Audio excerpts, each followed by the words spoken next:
চীনের president Xi জিনপিংয়ের সঙ্গে রাশিয়ার প্রেসিডেন্ট ভ্লাদিমির পুতিন ও উত্তর কোরিয়ার নেতা কিম জং উন আগামী সপ্তাহে বেইজিংয়ে সামরিক কুচকামাজে যোগ দেবেন।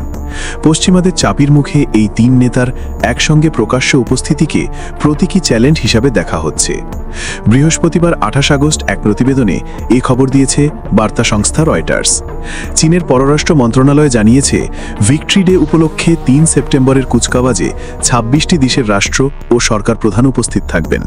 তবে পশ্চিমা কোনো দেশের শীর্ষ নেতা থাকছেন না। তবে শুধু ইউরোপীয় ইউনিয়নের সদস্য রাষ্ট্র স্লোভাকিয়ার প্রধানমন্ত্রী রবার্ট ফিকোর থাকার কথা রয়েছে।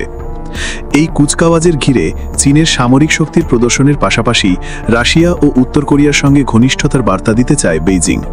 রাশিয়া 2022 সালে ইউক্রেন আক্রমণের পর একের পর এক পশ্চিমা নিষেধাজ্ঞায় বিপর্যস্ত, আর উত্তর কোরিয়া 2006 সাল থেকে জাতিসংঘ নিরাপত্তা পরিষদের নিষেধাজ্ঞার মুখে রয়েছে তাদের পারমাণবিক ও ক্ষেপণাস্ত্র কর্মসূচির কারণে। চীনের কৌশলগত অংশীদার রাশিয়ার প্রেসিডেন্ট পুতিন সর্বশেষ 2024 সালে চীন সফর করেছিলেন। অন্যদিকে কিম জং উন সর্বশেষ 2019 সালের জানুয়ারিতে বেইজিং সফর করেন।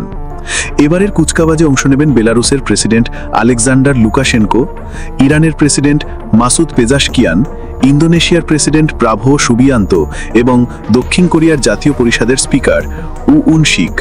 এছাড়া সার্বিয়ার প্রেসিডেন্ট আলেকজান্ডার ভুচিচও উপস্থিত থাকবেন।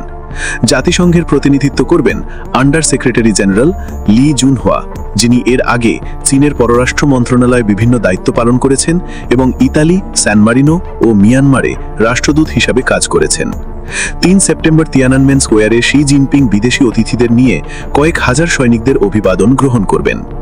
দীর্ঘদিন পর চীনের এই বৃহৎ কুচকাওয়াজে যুদ্ধবিমান, ক্ষেপণাস্ত্র প্রতিরোধ ব্যবস্থা এবং হাইপারসনিক অস্ত্রসহ অত্যাধুনিক সামরিক প্রযুক্তি প্রদর্শিত হবে।